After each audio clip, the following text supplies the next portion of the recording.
এই ভিডিওটা শুক্রবারের। আমার একটা খ্যাপসার ডালার অর্ডার ছিল, তাই না তোমাদের সাথে ছোট ছোট করে শেয়ার করেছি। অনেকে দাম জিজ্ঞেস করেছো, অনেকে বলেছো আপু ফুল ভিডিওটা দিও, অনেকে বলেছো সাজানোটা দেখালা না। তার জন্যই একে একে তো আর সব কিছু করা যায় না, তার জন্য চিন্তা করলাম আমি একটা ফুল ভিডিও সেটা নিয়ে চলে আসি। তাই তোমাদের সাথে ফুল ভিডিওটা নিয়ে আসলাম, রান্না এবং কিছু কথা। তো সৌদি আরবে দীর্ঘ 19 বছর ধরে তোমাদের ভাইয়া থাকে, 18-19 বছর, এবং তার মাঝে আমি 6 মাস তোমাদের ভাইয়ার সাথে সৌদি আরব কাটিয়ে এসেছি।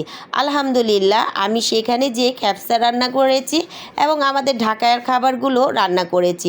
যারা সৌদি আরবে থাকে তারা অবশ্যই খেয়ে বলেছে আলহামদুলিল্লাহ সৌদি আরব থেকেও আমার খাবারটা ভীষণ মজা। এবং সেখানে 3-4 রকমের খ্যাপসা হয়, হয়তোবা লাহাম বলা হয় কাকে, যেটা দুম্বা দিয়ে রান্না করে সেটাকে লাহাম বলা হয়, খ্যাপসা বলে মুরগিরটাকে, এবং উট, দুম্বা এবং ভেড়ার মাংস, তারা সবটাই খায়। আলহামদুলিল্লাহ আমার রিজিকেও সেটা ছিল এবং খেয়েছি, করে খাওয়াতে পেরেছি।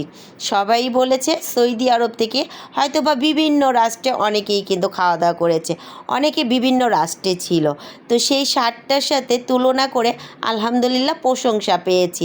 মাঝে মাঝে আমি টুকটাক কাজ করি ওয়ার্ডারি, সেটা কিন্তু ঘরে বসে একটা মেয়ের জন্য অনেক সুন্দর জিনিস, তাই না? নিজের হাত খরচ বাবদ জামাইয়ের কাছে চাওয়ার থেকে অনেক ভালো। তো নিজে যেহেতু পারি আমার কাজটাকে আমি কাজে লাগাই এবং আমার ভিতরে যা থাকে তা তুলে ধরি, সেটাই তোমাদের সাথে শেয়ার করি। তো খ্যাপসার ডালা সাজাতে আমার কি লাগতেছে সবই তোমাদের সাথে শেয়ার করতেছি। সেরকম করে রান্না করে আবারও আমি পোড়া মাংস তাদের গ্রিলটা উপরে দিয়ে দেয়।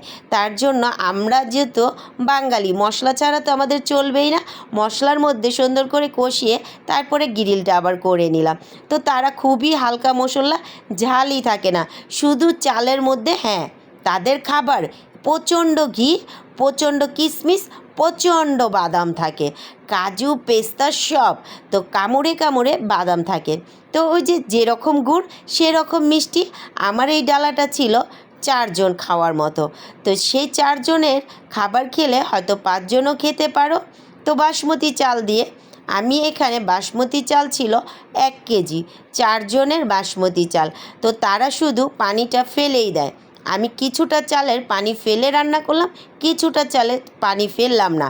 স্বাদটা আমার কাছে মনে হয় ভিন্নতা হয়ে যায়। আর তাদের চালটা শুকনো শুকনো থাকে, ওই যে ঘিয়ের উপরে যেরকম আমরা ভাত বাগার দিই সেরকম ঘিয়ের উপরেই তারা বাদাম ছিটিয়ে দেয়। তো এই তো আমার ডালাটা কমপ্লিট হয়ে গেল। আলহামদুলিল্লাহ তোমরা যারা অর্ডার দিবা তারা